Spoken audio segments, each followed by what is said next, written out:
In this lesson, we'll explore Arnold's subsurface scattering and depth of field. First, create a platonic solid from polygon primitives. Increase the subdivision value to about 2 in the attribute editor to smooth the shape. Now let's create the virus spikes. Select multiple faces and apply extrude. Set keep faces together to off 0. So each face extrudes individually, creating virus-like spikes. Adjust the extrusion length to create the desired shape.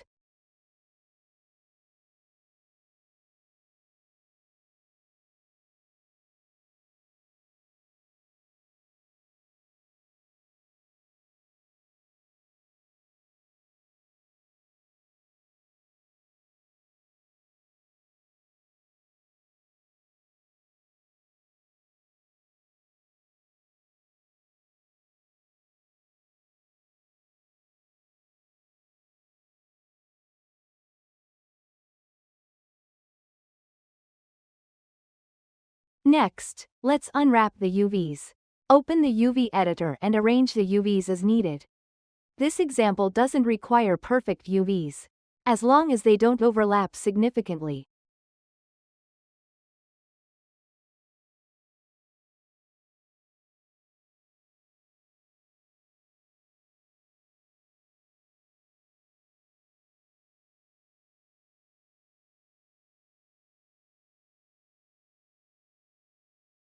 Next, create a soccer ball primitive, using the same extrude workflow.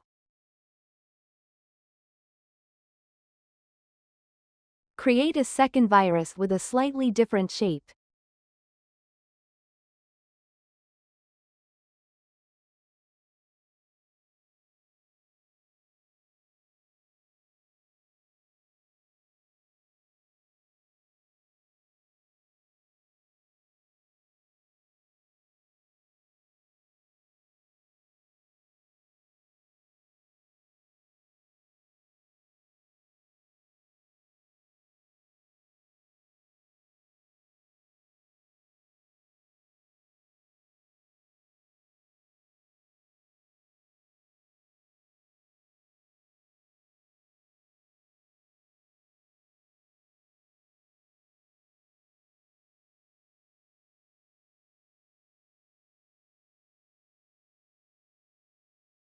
Apply Arnold standard surface materials to both objects and rename the shaders for easier identification. Now let's set up the lighting. First, let's create a skydome light to provide the overall ambient lighting for the scene.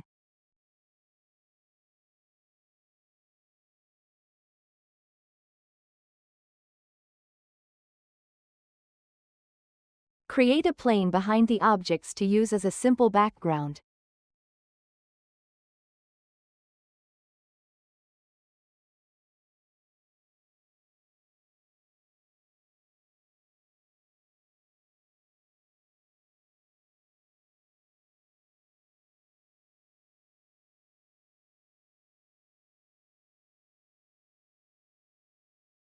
Next, let's add an area light and adjust it to achieve the desired lighting.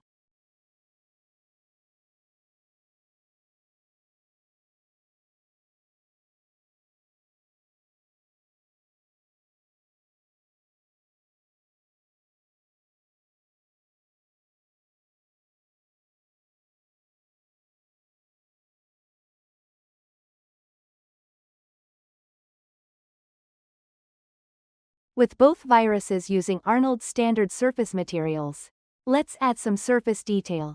Connect a fractal node to the geometry bump mapping input.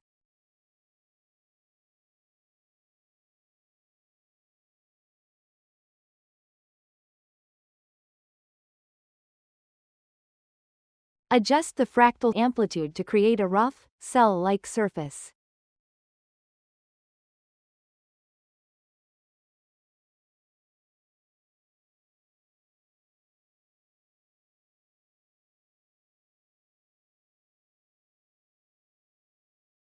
Now let's change the base color.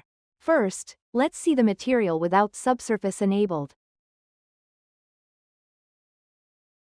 When the subsurface weight is set to 0, light reflects only from the surface like a standard diffuse material. Now increase the weight to 1. Light now enters the surface, scatters internally, and exits again, producing a much softer translucent appearance. As the subsurface effect increases, the influence of the diffuse color decreases while the subsurface color becomes more dominant. Lowering the subsurface weight increases the influence of the diffuse color. For SSS materials, you should adjust both the base color and the subsurface color to achieve the desired result.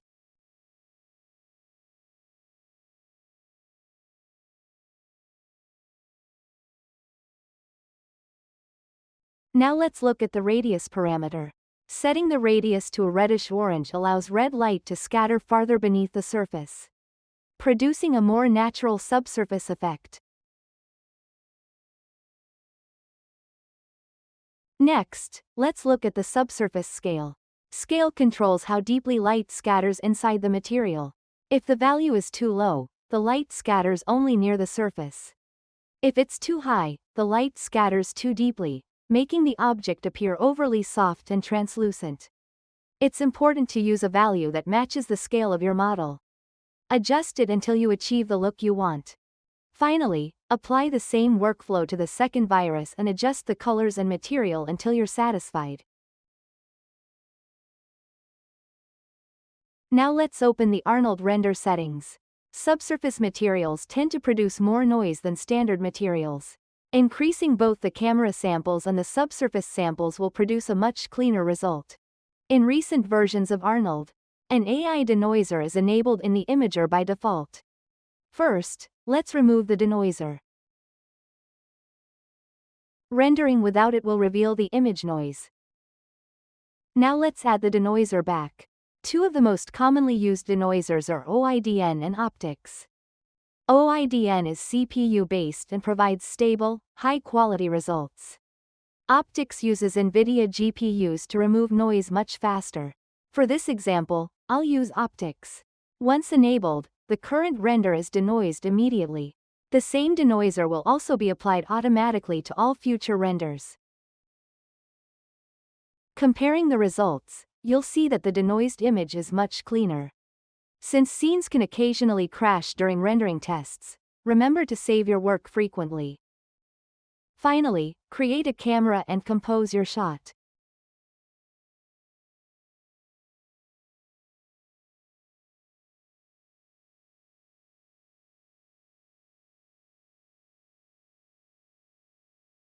Split the viewport so you can adjust the lighting and material colors more easily.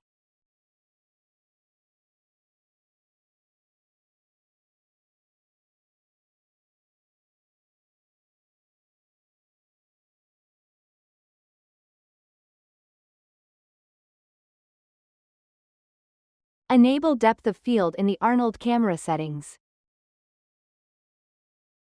We'll use the distance tool to set the focus accurately.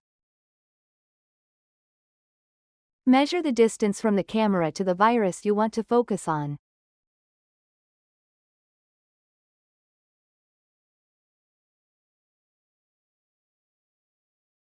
Enter the measured value into the focus distance to place the focus precisely.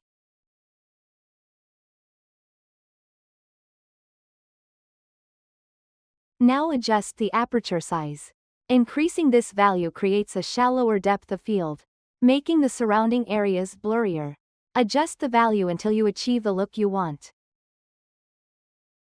Once everything is set up, render the final image. Thank you for watching. If you found this helpful, please subscribe and hit the bell for more Maya tutorials. Thanks.